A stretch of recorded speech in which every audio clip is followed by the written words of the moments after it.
Guys, तो मैं आज से शुरू कर रही हूँ BNSS, जो कि CRPC को रिपील करके लाया गया है। BNSS का फुल फॉर्म होता है भारतीय नागरिक सुरक्षा संहिता।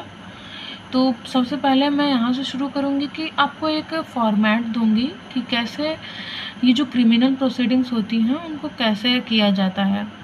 तो आज मैं आपको दिखाना चाहती हूँ। तो हम ये देखेंगे कि जब कोई ऑफेंस होता है हमारे सोसाइटी में तो क्रिमिनल प्रोसीडिंग्स होने के 3 तरीके होते हैं। पहला FIR, दूसरा कंप्लेंट, तीसरा सुओ मोटो। FIR होता है जो एक सिंपल तरीका होता है, कंप्लेंट होता है कि हम डायरेक्टली कोर्ट में कंप्लेन करें, और सुओ मोटा होता है कि जिसमें मजिस्ट्रेट संज्ञान ले लेता है। BNSS एक प्रोसीजरल लॉ है जिसमें कि क्रिमिनल प्रोसीडिंग्स कैसे होती है वो बताया गया। तो आइए सबसे पहले हम देखते हैं कि FIR कैसे फाइल किया जाता है।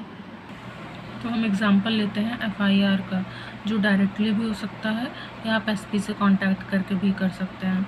FIR हुआ, फिर इन्वेस्टिगेशन होती है जो पुलिस करती है, फिर पुलिस अपनी रिपोर्ट बनाती है। अगर कोई चार्जशीट लग रही है कि हाँ मर्डर हुआ है तो 302 का चार्जशीट बनाएगी, और अगर उसे लग रहा है कि कोई इतना ऑफेंस नहीं हुआ है तो वो नो केस का एक क्लोजर रिपोर्ट बनाएगी। उसके बाद वो एंड हो जाता है वहीं पे। अगर वो चार्जशीट बनाई तो फिर कॉग्निजेंस होता है, जिसका मतलब होता है कि मजिस्ट्रेट एक्शन लेता है।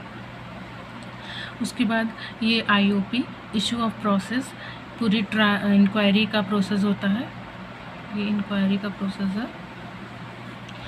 आप मेरी राइटिंग में प्लीज़ ध्यान मत दीजिएगा, अच्छी नहीं है।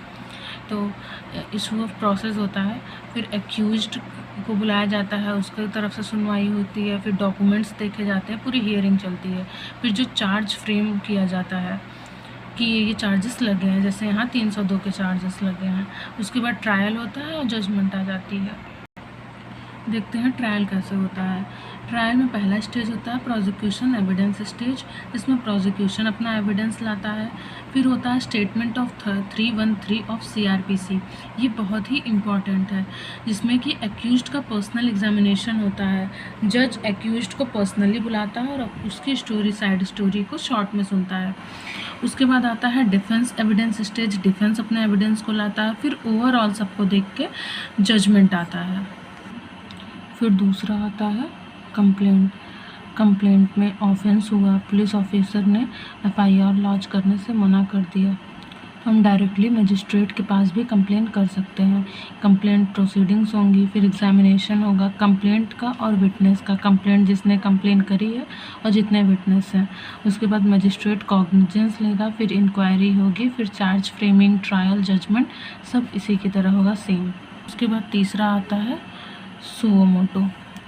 सुओ मोटो में होता है कि मान लीजिए एक जुडिशियल मजिस्ट्रेट है और उसी के एरिया के अंडर X ने मर्डर कमिट की, और किसी ने कोई कंप्लेन नहीं करी है, ना कोई FIR फाइल हुआ है। फिर मजिस्ट्रेट को पता चला कि ये ऑफेंस हुआ है, तो magistrate can take cognizance on the basis of information. फिर इंफॉर्मेशन के बेसिस पे वो कॉग्निजेंस लेंगे, फिर इंक्वायरी होगी, चार्ज फ्रेमिंग होगा, ट्रायल होगा और जजमेंट। इसमें भी सब इसकी तरह सेम।